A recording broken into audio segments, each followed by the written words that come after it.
Welcome, everybody. Thank you for making time to join us tonight. My name is Melissa Nuttall, and I'm a board member with GRIT 2, which stands for Growing Resiliency in Teens Together. Tonight, I'm joined by my fellow board member, Sarah Deal, and our featured speaker, Anisha Badia. Anisha is a senior prevention educator with Family Shelter Service and Metropolitan Family Services of DuPage. She has been working in the domestic violence movement for 6 years in both direct service and educational roles. She's passionate about educating the community about the warning signs of dating abuse and how to build healthy friendships and relationships. Just a few housekeeping items. Anisha is going to be our featured speaker tonight, and Sarah and I are going to be posing participant questions when we pause for Q&A. If you have a question during the presentation, please go ahead and post it in the chat area, and then Sarah and I will present them when we take breaks.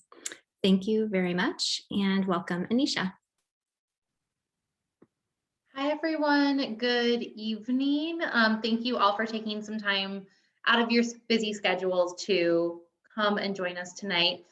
We are going to be covering kind of learning all about safety in teen dating relationships. I know that a lot of us might have teens at home, or we work with teens in some kind of capacity. So we're really going to cover recognizing those warning signs, as well as how to kind of start the conversation. Now, it says at home, but you can start the conversation anywhere where there is a teen. So we can kind of take those tools and apply it. Melissa did a wonderful job of kind of covering my background. So my name is Anisha. I'm the Senior Prevention Educator at Family Shelter Service of Metropolitan Family Services. And so I am really curious to know where you all are kind of coming from.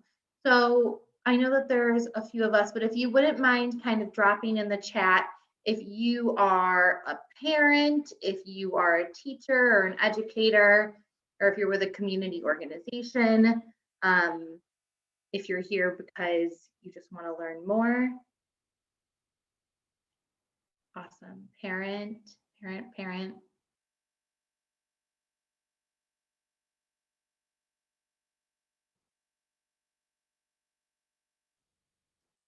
Great, wonderful. So we have a lot of parents here tonight. So I'm really excited that I get to speak to you all as people who are interested in keeping your young adults safe at your home. So let's just dive right in. Family Shelter Service of Metropolitan Family Services, DuPage, is a mouthful, so you can just call us Family Shelter Service. We are a nonprofit organization that serves DuPage County and surrounding areas, and we are the only domestic violence agency in DuPage County. So what that really means is that we are dedicated to helping people who have either experienced or been affected by domestic violence in any sort of capacity. So that might have been someone who has witnessed it, who is currently going through it, someone who has survived it. We have a bunch of services that they can utilize. So really quickly, I just want to let you all know kind of what services we offer and what is available in your backyard. Our agency is probably best known for our emergency shelter and our 24-hour crisis hotline. So our emergency shelter is housed in DuPage County. It is a communal living situation, but we can take in parents and children who have experienced or survived domestic violence based on kind of a first come, first served basis. We have 41 beds available, and kind of the rule is 1 bed, 1 head. So that means mom and child can't share a bed. That would take up 2 spaces. So unfortunately, we are almost always full in DuPage County.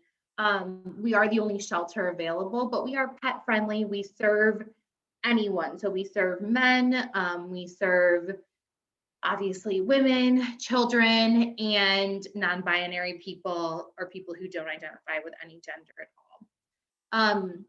We also then have our 24-hour crisis hotline. So I have that number later on in the presentation, but that's available to anyone, including your teenagers. So they can call that number at any time, day or night, if they have questions, if they have concerns, if they want to know more about a dating situation, whether it's theirs or a friend's, and maybe they don't feel comfortable asking you just yet. We can be a resource for them to try and walk them through that.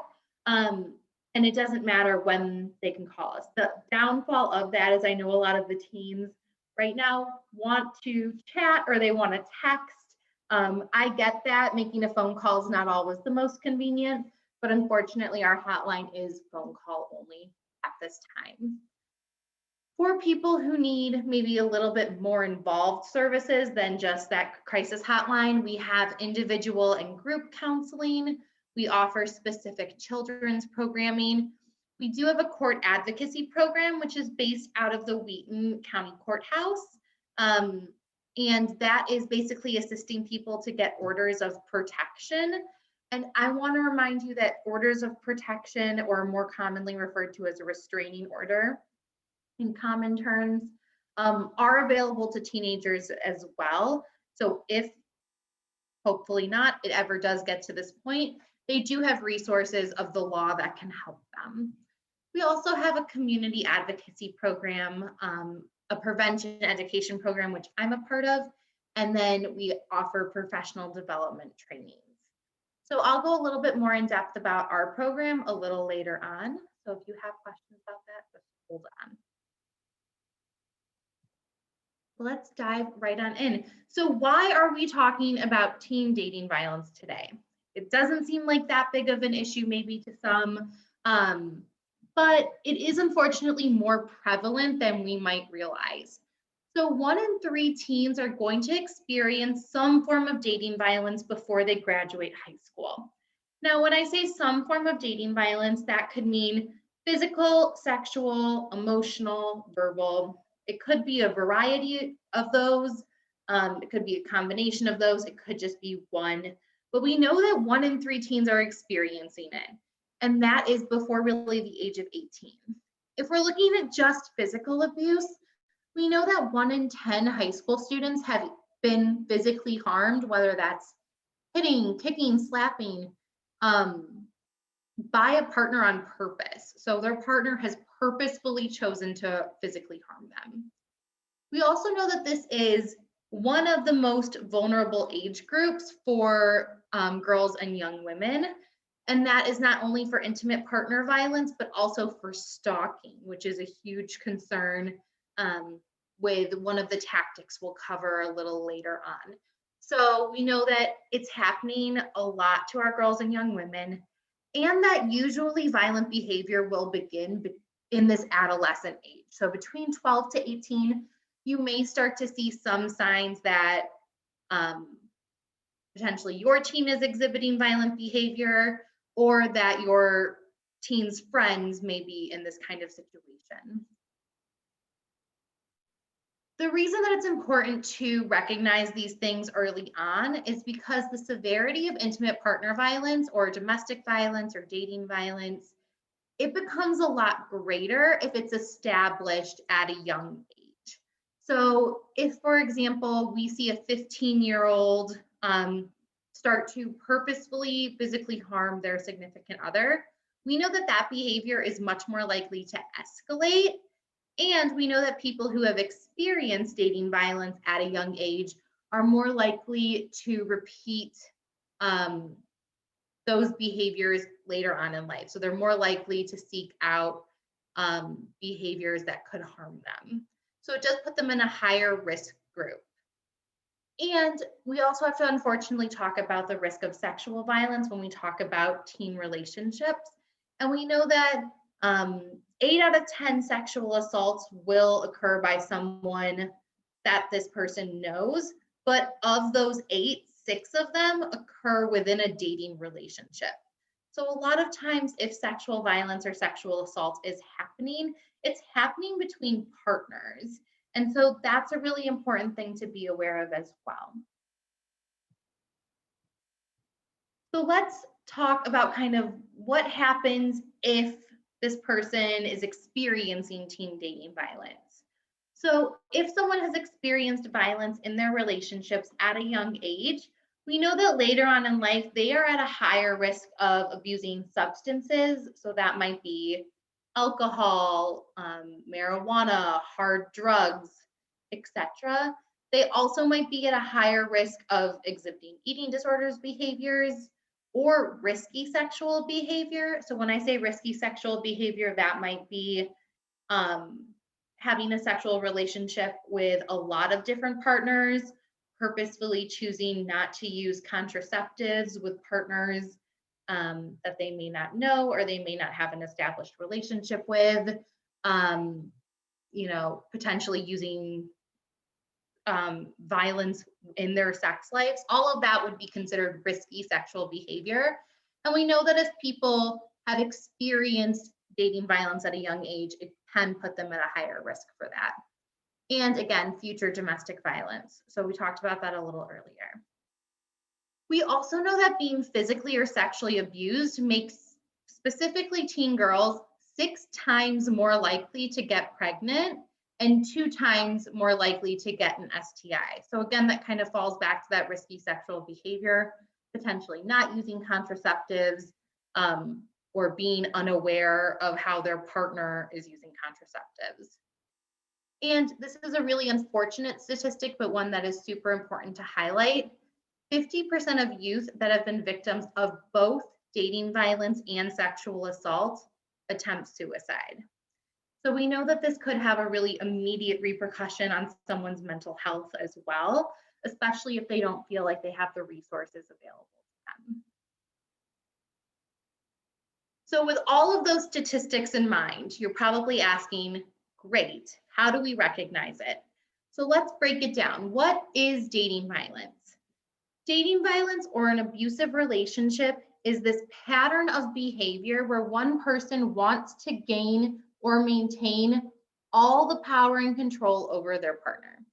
So you'll see 2 highlighted phrases, pattern of behavior and power and control. So the pattern of behavior is really important to highlight because abuse is not something that happens one time. We're all going to mess up in relationships because we're all human, right? So maybe sometimes our partner is really cooking our goose and we just maybe lose our cool. We say some not nice things, we get a tone, we raise our voice.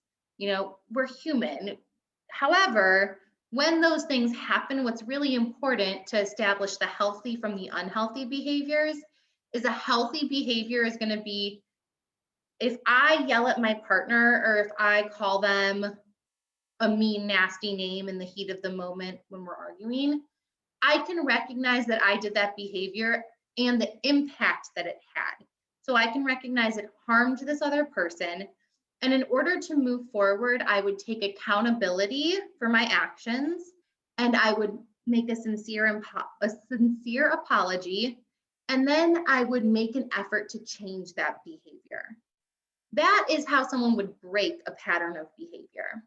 However, in an unhealthy or abusive relationship, this person might call their partner a really mean, nasty name, and they might say something along the lines of, well, you were just really irritating me. I'm sorry, it won't happen again. I've just lost my cool, but then it continues to happen. So maybe now I'm not calling you that same mean, nasty name, but I'm saying something else, or I'm making a backhanded comment. And again, that pattern is starting to continue. So kind of how I'll break it down is, 1 time's a mistake, 2 times is maybe starting to cross that unhealthy threshold, and 3 times we're really looking at that pattern to see if it could be an abusive relationship.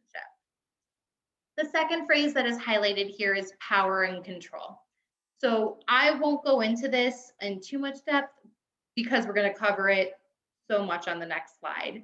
But power and control is really the core of domestic violence. It's what this person wants. It's why they choose to perpetrate physical harm, sexual harm, emotional harm, because they ultimately want to be able to control their partner. And these are ways that they believe that they can do it. So I had mentioned that there are different types of abuse, and this would include physical, emotional, verbal, sexual. And then I wanted to throw digital abuse in here as well. So really, let's break down what that means. Physical abuse is anything that harms our body. So that could be direct contact with fists, with body parts. I'm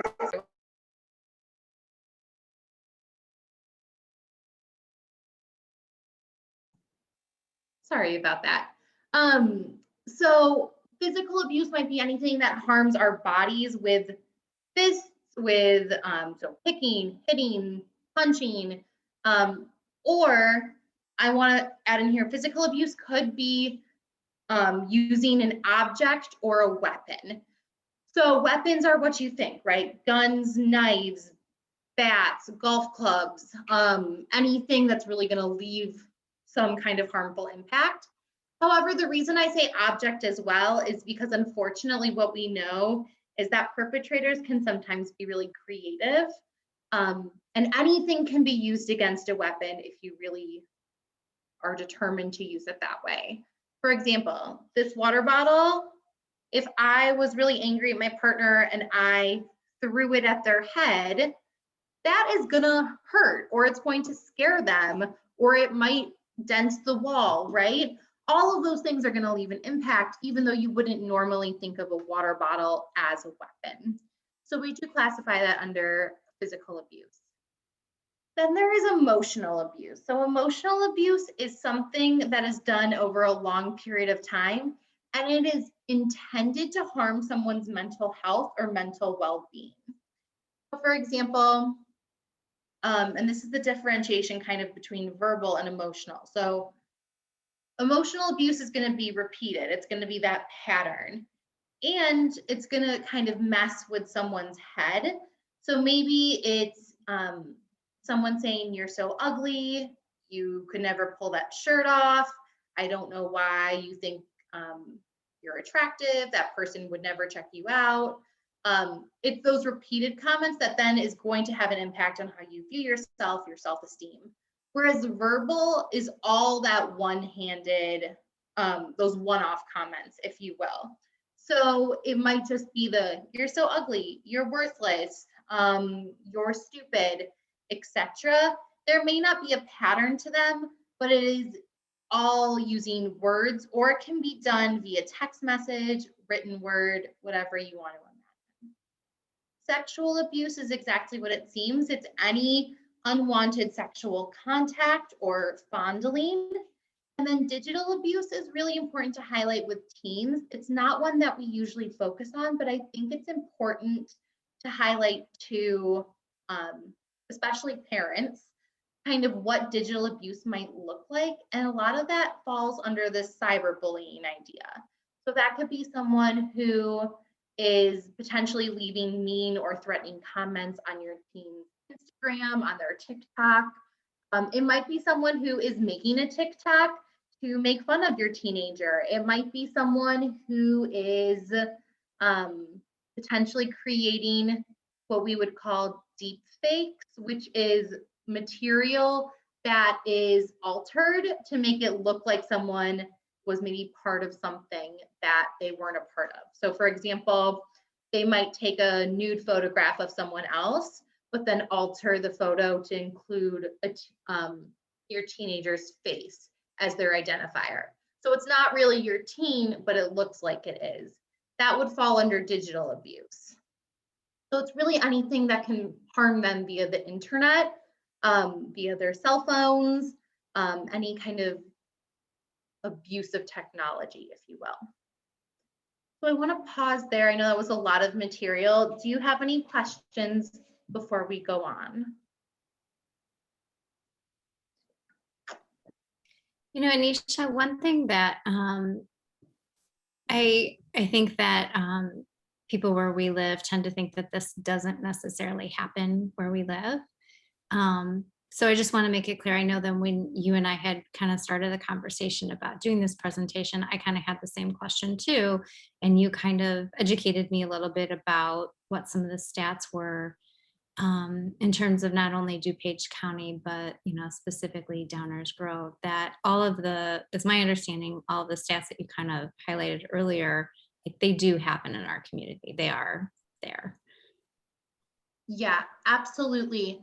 So we are actually at Downers Grove South High School, and while I can't tell you the exact amount of teenagers in that school that have experienced it, I can tell you that every semester for the past 5 semesters that we've been in it, we've had multiple students come up to us and tell us, this is a really important program because I've already experienced this, or my friend is currently experiencing it.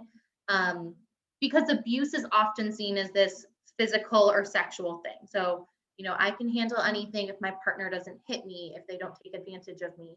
But oftentimes the emotional abuse, the verbal abuse is really what sticks with a survivor for an elongated period of time and has those really deep after effects. We know that Downers Grove, as lovely of a community as it is unfortunately affected by this. And we'll kind of talk about, it's not because it's a large community, it's not because it's seen as a private issue, and this affects everyone because it's so easy to hide. A lot of times people just don't realize that maybe someone they know has been affected by it. Yeah, it's a really great point. Thank you. Go And then ahead. there's one question here. The question is, do you feel like emotional or verbal abuse is where a lot of the abuse starts and then leads to other types of abuse? That is a wonderful question. And yes, so let's talk about it. This is what we call the power and control wheel, and we're really going to spend some time. So to answer your question, absolutely, emotional and verbal abuse is usually where these things begin. Because if you go out on a first date with someone and they punch you in the face, or they throw something at the server, or they slam a car door, you're not going on a second date with them, right? You're going to see in your brain, big red flag, absolutely not. This person is dangerous, and you're going to get as far away as you can from them because that's just human nature.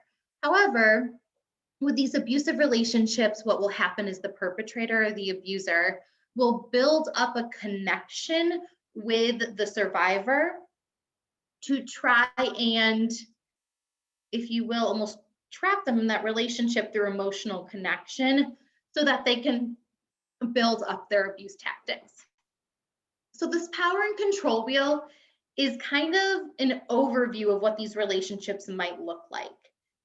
And on the outside, you're going to see this physical sexual violence. The reason that this is on the outside of the wheel and not the inside is because these are the more forward types of abuse, right? They are the more outward types of abuse. So you're going to recognize the signs a little bit easier.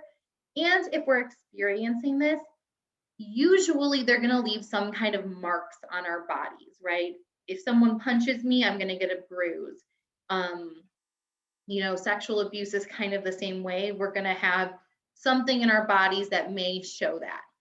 However, the stuff in the middle, so the 8 tactics that we're really going to talk about here, are a little bit more subtle. They're a little bit easier to kind of say it's not that big of a deal as a one-off, but when we're looking at that pattern of behavior, which is so important to look at, when we're looking at that pattern of behavior, this becomes a much larger issue if there is a lot of these things going on or a lot of one of these things going on. So let's really break it down.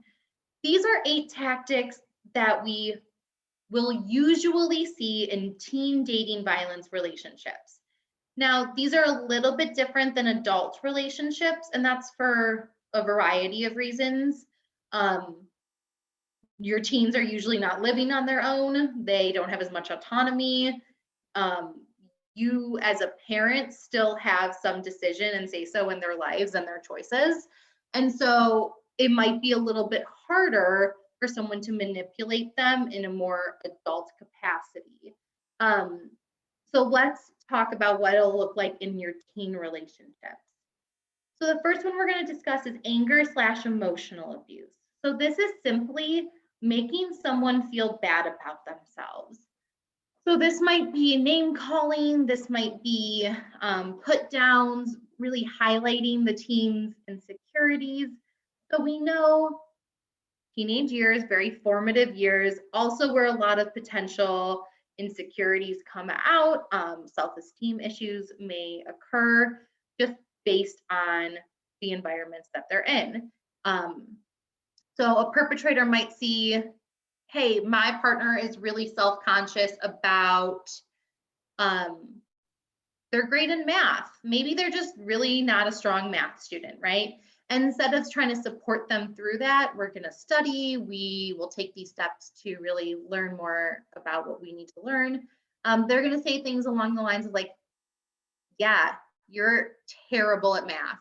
I can't believe you think you get into college being as stupid as you are, etc. So really having that anger / emotional abuse. And then the highlighting tactic that we really want to have here is, if anyone has heard of it, it's called gaslighting. So gaslighting is this idea that you manipulate someone's reality until they doubt it, essentially.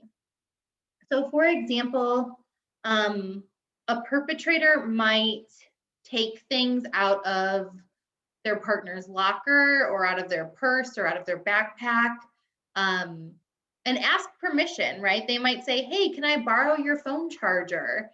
And the person might say, yeah, of course you can borrow my phone charger. I just need it back by Thursday. And then Thursday rolls around and they ask their partner, hey, can I have my phone charger back?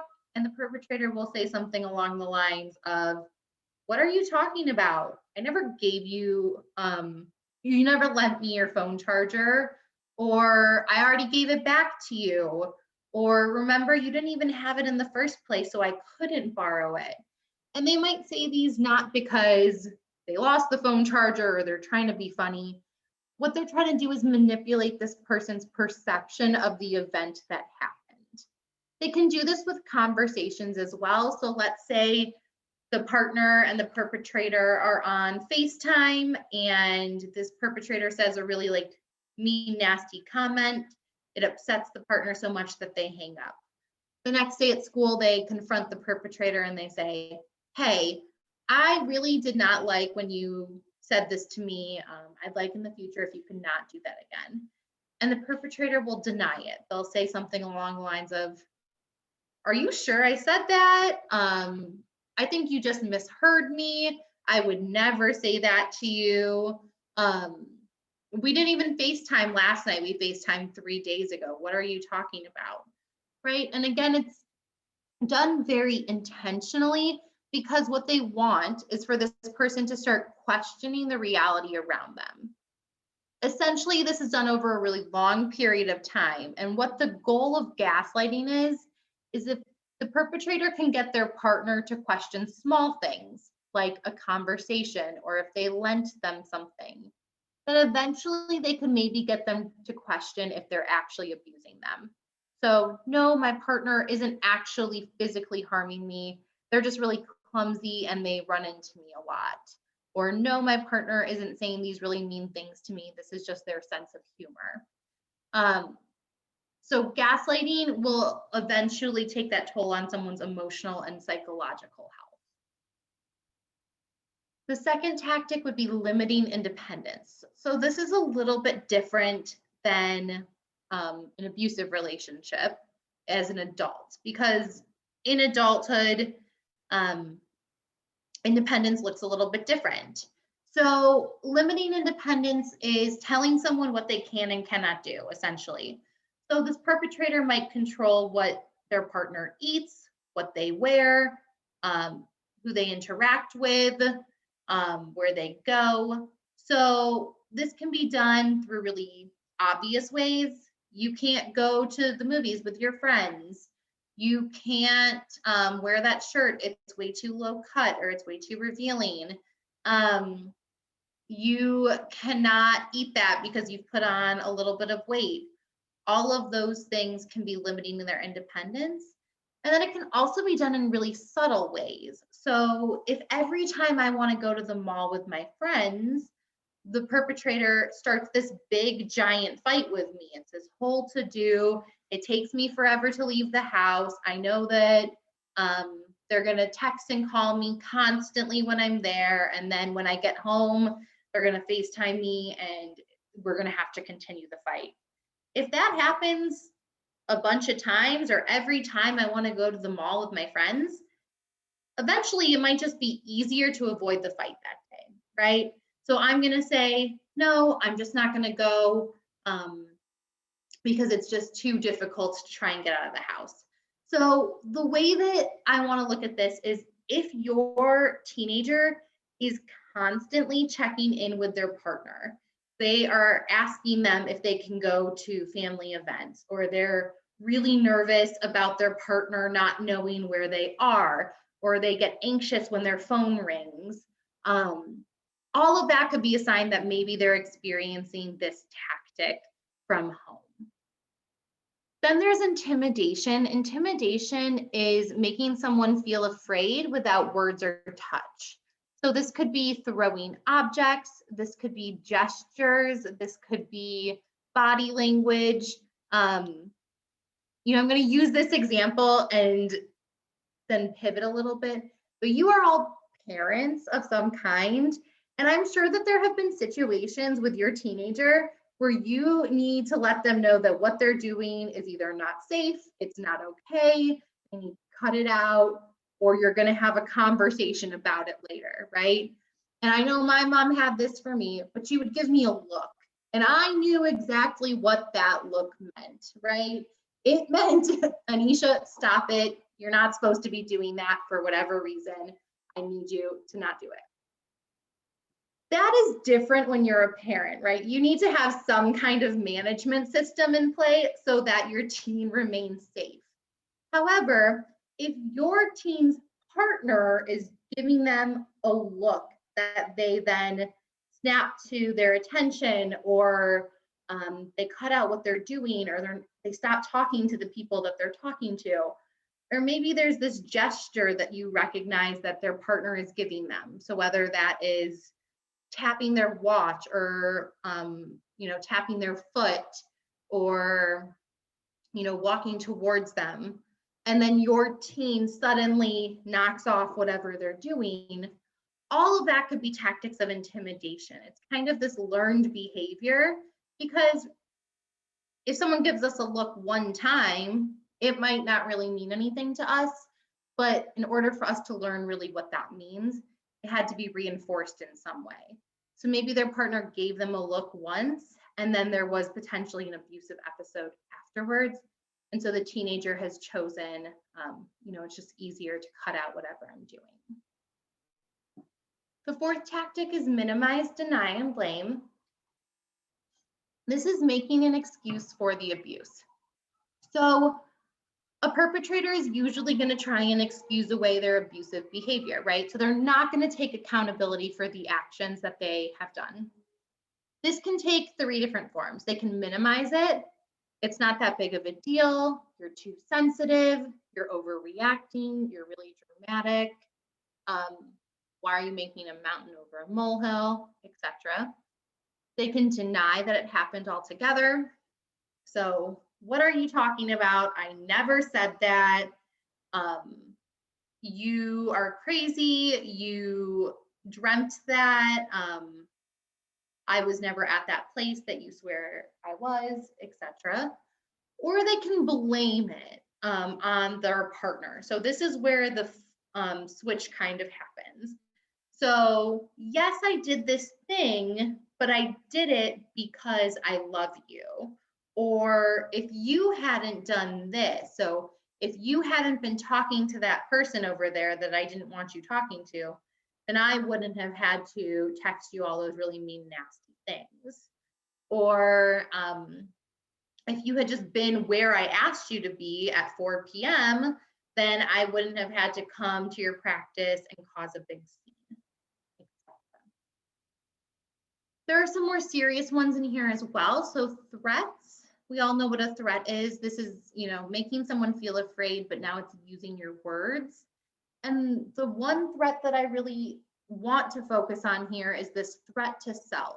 So we all know someone can threaten their partner. I'm going to harm you in some way. They can threaten their family or friends. If you break up with me, I am going to cheat on you with this person, or I am going to um, beat up your brother, etc. Or they can threaten to harm themselves. And this is the most manipulative one, right? So this is, if you leave me, if you break up with me, I'm going to harm myself or I'm going to kill myself. This is a threat that we hear more and more often in these teen relationships. And what we kind of advise teenagers to do here, because we're hearing it so often, is a few different things. And this is where you come in. So first off, they can tell a trusted adult. So they can tell their parents, they can tell coaches, social workers, counselors, older siblings, if they have, some older siblings that are maybe in college or above. Kind of the rule of that we try and give them is like someone who has walked this earth a little bit longer than you and maybe can get you more resources that you need.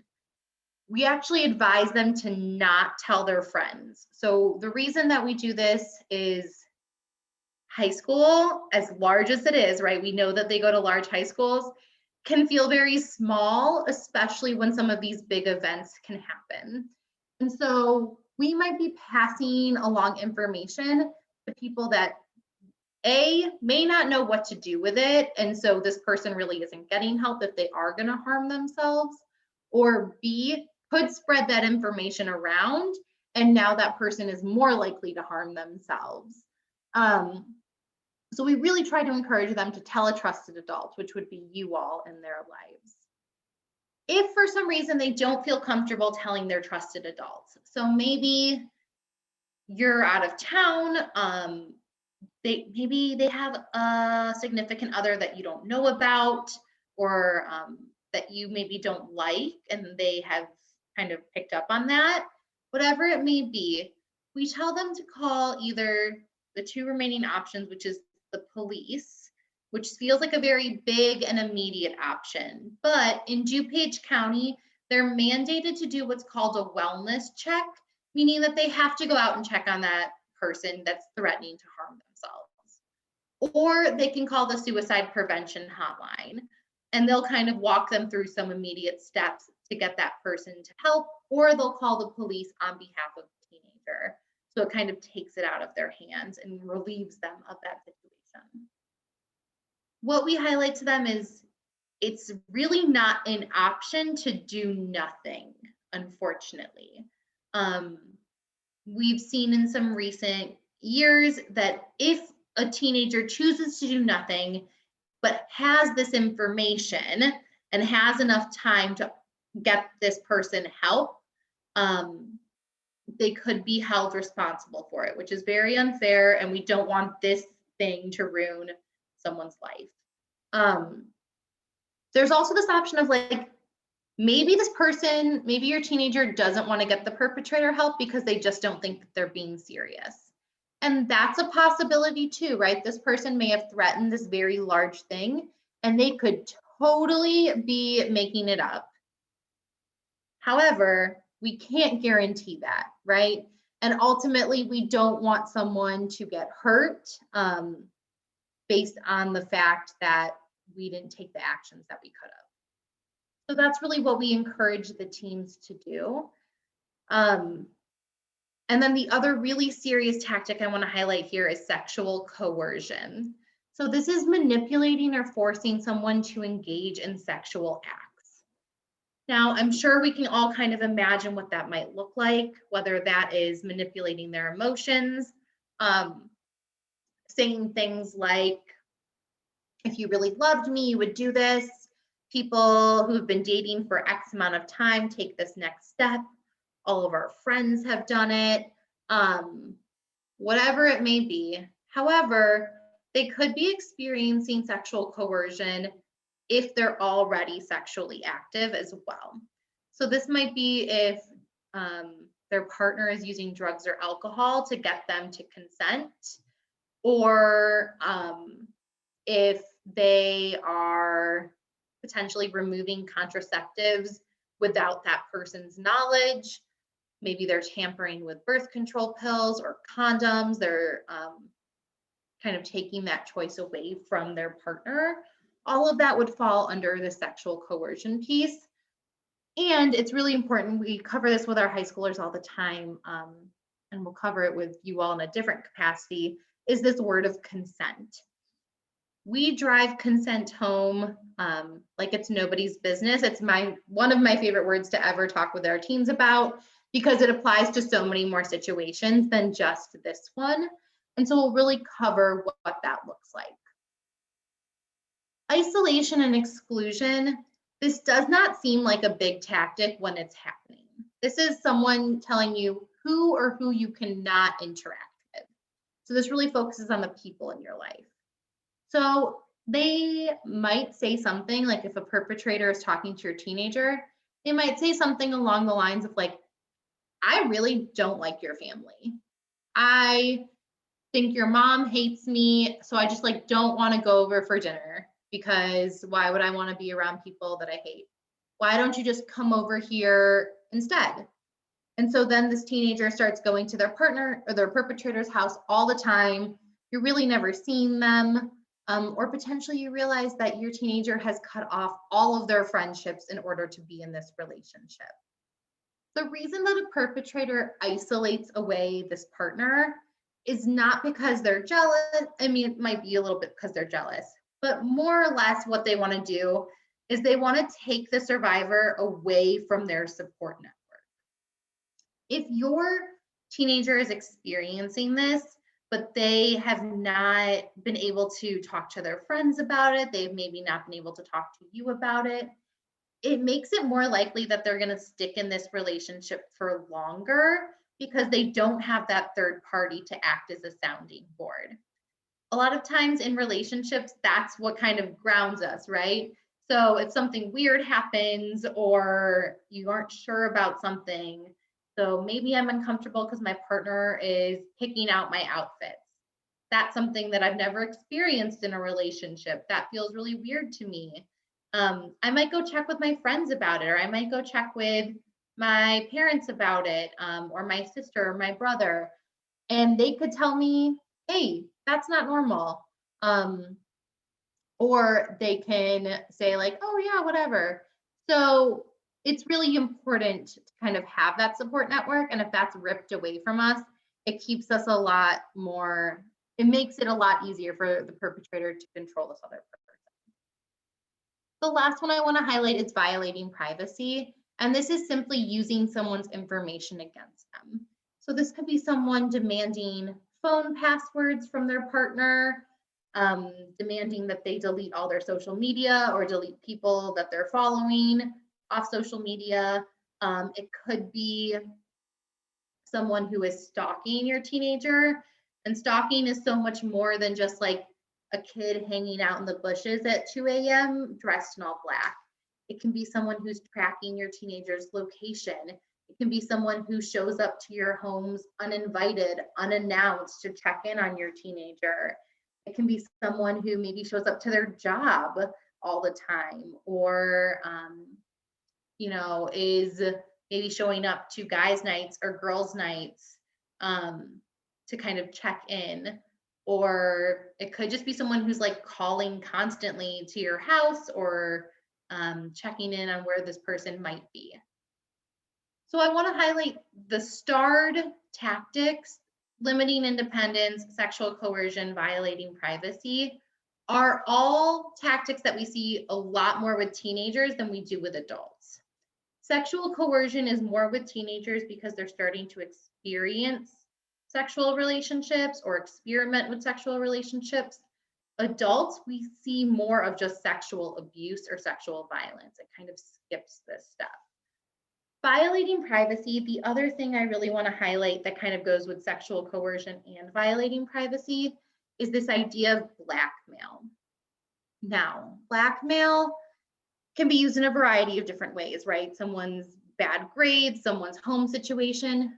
But what we're seeing a lot with teens is nude photographs. So They're potentially being coerced into sending nude photographs.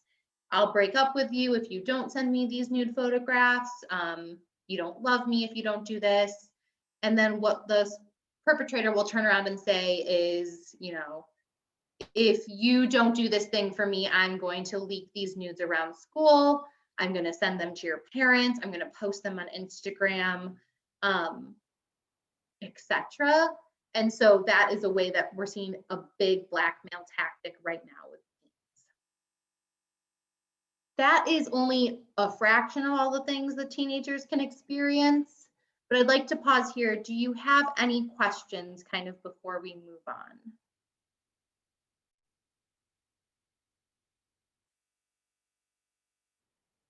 Okay.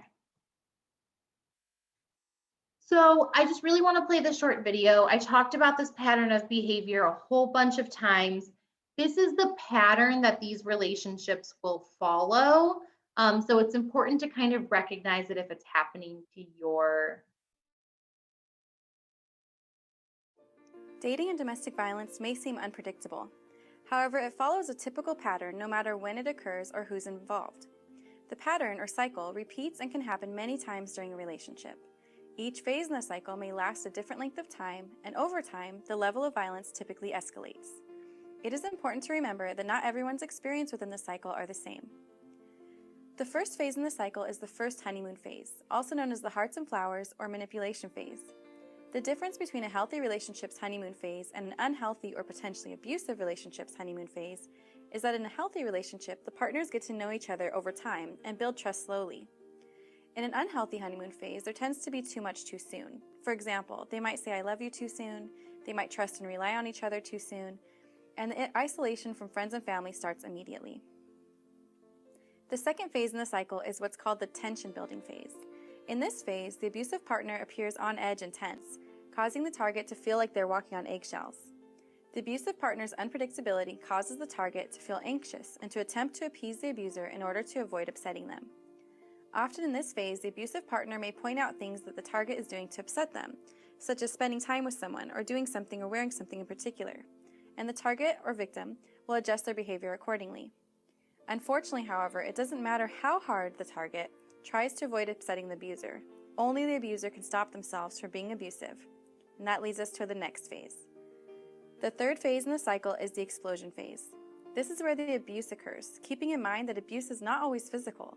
It can be a threat, a put down, a shove, or any other form of abuse.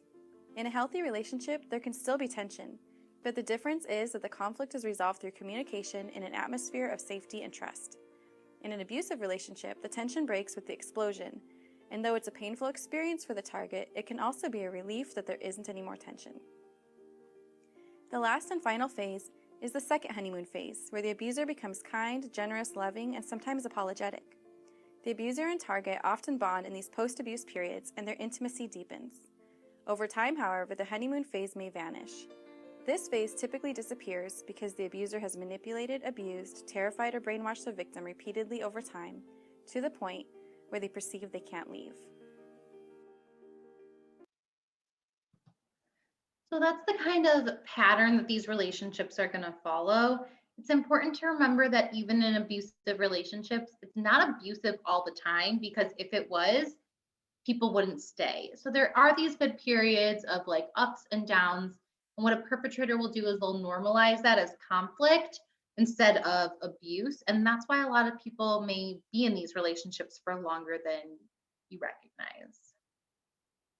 So who's affected by this? Unfortunately, everyone, right? So we know that 1 in 11 females, 1 in 15 male teens will have reported experiencing physical dating violence in the past year. 1 in 9 females, 1 in 36 males have experienced sexual dating violence in the last year. And 26% of women and 15% of men will experience intimate partner violence before age 18 for the first time. Some groups that we know are a little bit more vulnerable are the LGBTQ plus community. So anyone who identifies as lesbian, gay, transgender, bisexual, or queer. And we also know that violence in relationships can lead to potentially violence in their community later on. and or experiencing violence in their adolescence can lead to potentially re-victimization in their future, or for them to become a perpetrator of violence. So let's talk about how to recognize if your teen is in this unhealthy relationship. If you recognize that your teen's partner is possessive or super, super jealous all the time, that could be a red flag. If you recognize that your teen enters into this relationship and then begins changing their habits, so maybe they were a super outgoing person, they wore a lot of bright colors, loved being the center of attention, and you recognize that all of that is kind of shifting with this new relationship, that could be a red flag. If your teen is constantly checking in with your partner, like we discussed, if they're constantly apologizing for things outside of their control, like, I'm so sorry this person is texting me a whole bunch. I'm sorry I'm late. They were late to picking me up. You know, if they're just more timid and like all of that stuff, it can be a red flag. If your teen's partner seems like they don't respect your home boundaries or your teen's boundaries or goals, that is a big red flag.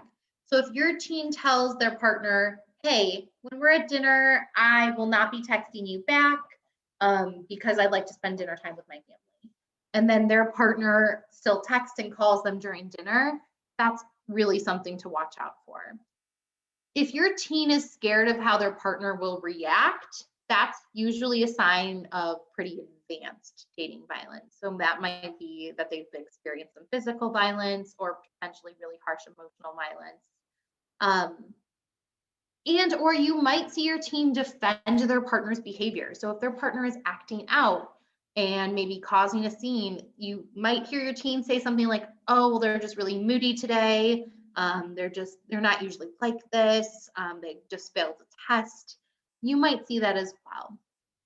The big ones to kind of watch out for as a parent is if your teen's grades drop suddenly, or they suddenly become uninterested or uninvolved in extracurriculars that they really, really enjoyed. That's something that you can recognize as a parent. And while that may not be dating violence, it could be especially if they're in this new relationship. That's usually a sign that something is happening, right? So something to look into. The big one with dating violence, if your teen is trying to cover their body or they have unexplained injuries and they're in a relationship, that's something we want to follow up with. Now, when I say try to cover their body, I mean like seasonally inappropriate clothing. Today was beautiful. It was 80 degrees. If your teen is wearing a sweater and jeans, when normally you know that at 80 degrees they're wearing shorts and a tank top, that's something to look out for, especially if that's going on into the warmer months. I know sometimes it's hard to differentiate that in winter. So those are some signs you can look out for as a parent. You can also start this conversation at home. So the big three topics I really would encourage you to all talk about at home is consent. And this starts at a young age. So educating your kids about what is good touch, what is bad touch, what is appropriate versus inappropriate, and letting them choose for themselves, right? So like maybe they don't want to give you a hug one day. That is not a reflection because they don't like you. They might just be feeling like they want more control over their body that day. And that's okay. And ultimately, that decision will help to build their self-esteem. You want to nip any inappropriate comments kind of like at where they're at. So sometimes people will say things like, maybe use rape inappropriately, or say, God, my partner's really ticking me off today. I could just hit them. All of those things go into consent and kind of what the culture is when we talk about consent and how we talk about our bodies. We want to encourage healthy communications. We want to talk about situations that may leave them vulnerable. So potentially, if we want to talk about later on in life, what drinking and using drugs might do to their bodies that could lead to not having full autonomy over your choices. That's a really important conversation to have. And I will admit, a very uncomfortable one, right? It's not a comfy conversation to sit down with your kid and say, this is the reality of what might happen when you're out on your own, when you are making all these choices. However, it's really important to have them. We want to ask questions that lead into conversation. A lot of times parents will give the sex talk and then they'll never scratch that surface again. And we know that consent is so much more than just sex. So how do you know when your partner is ready to kiss you? How can you tell if someone is into you? When do you know if it's the next time to take that step in your relationship?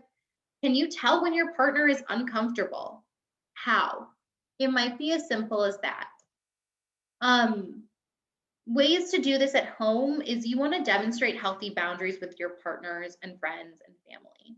So that might be someone saying, hey, can I give you a high five? And your team saying yes, and then giving them a high five. But maybe they don't want to hug them. Maybe they don't want to sit next to them, etc. Practice getting and giving consent in your home. So would you like more broccoli?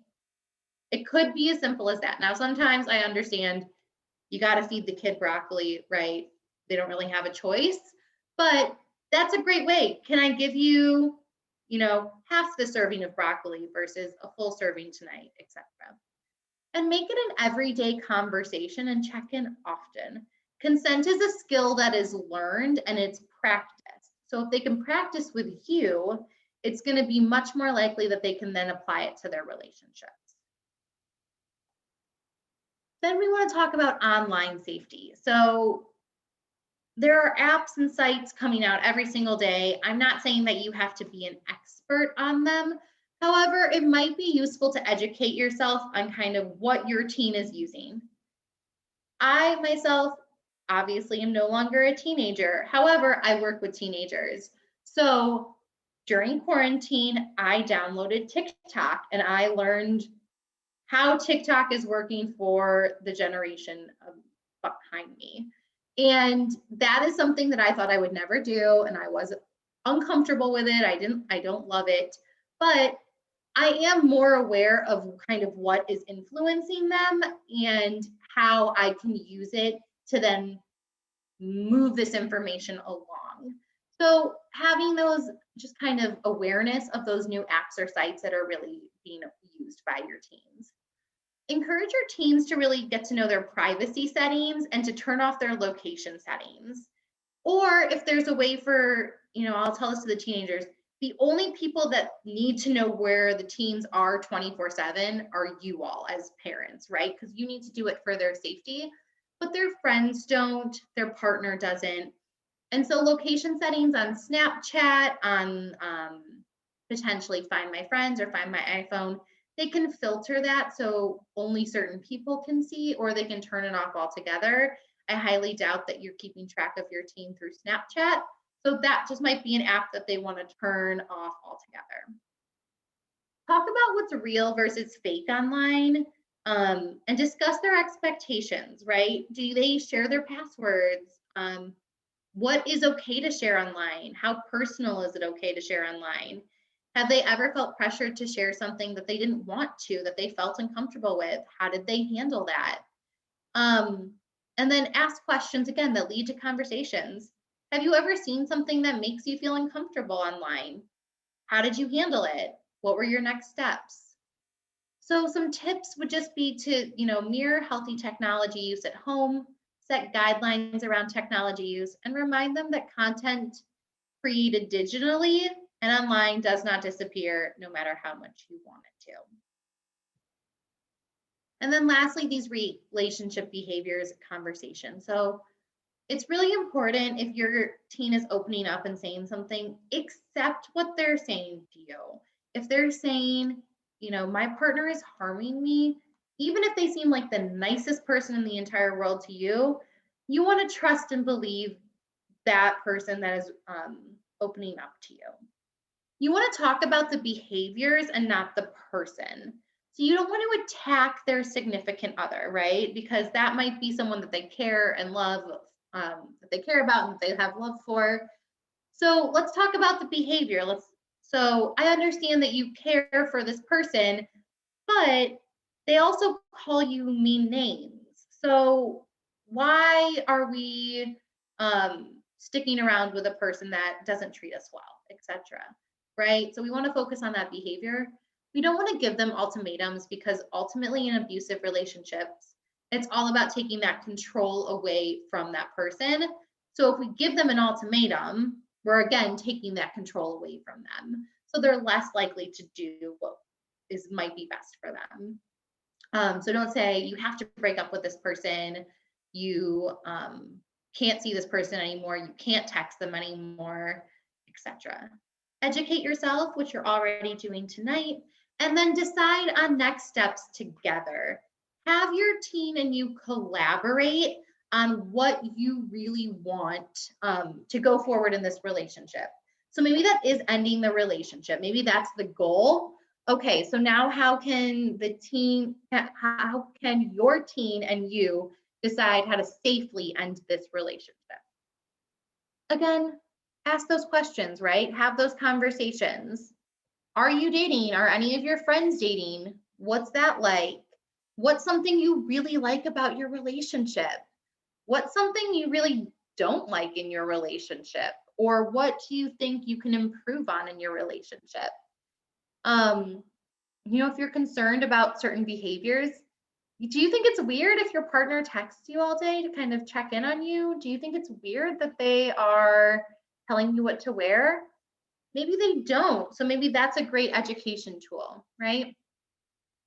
Some tips is use your own relationships to model healthy behaviors, right? We all have conflict, we all have tension. So that's a really great time to step in and talk about how to resolve that with your teen who's learning and absorbing that information.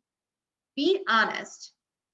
It does not help your teenager to see you try and paint this rosy picture of a life well done, right? You need to talk about the things that you had to overcome or potentially how you problem solved in that situation, because that's what will help them. And then lastly, you want to differentiate between conflict and abuse. So it's normal to have conflict in a relationship. It is not normal to have abuse in a relationship.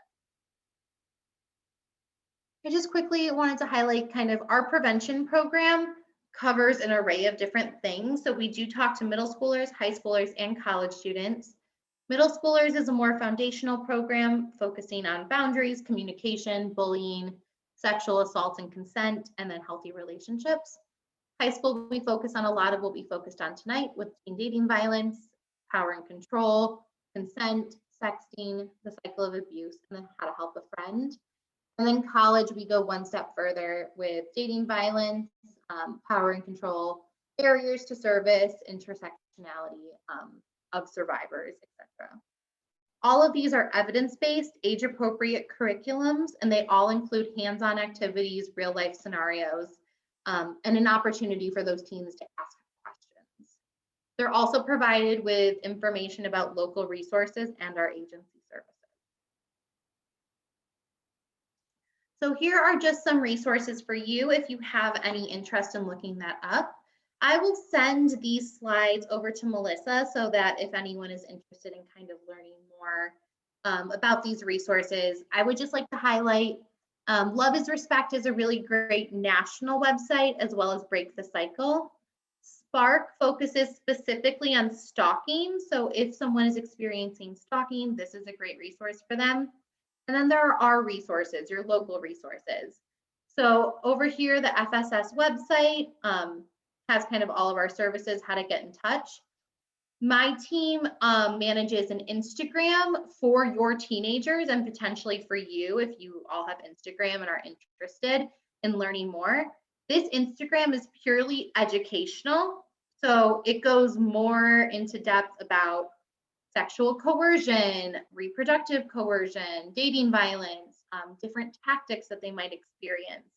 And we release information multiple times a week. And then lastly, this is our 24-hour hotline. So we never ever close as an agency. If you have any questions or concerns, or you want to talk, our hotline is available to all of you. I know I went a little over, so I want to thank you all for sticking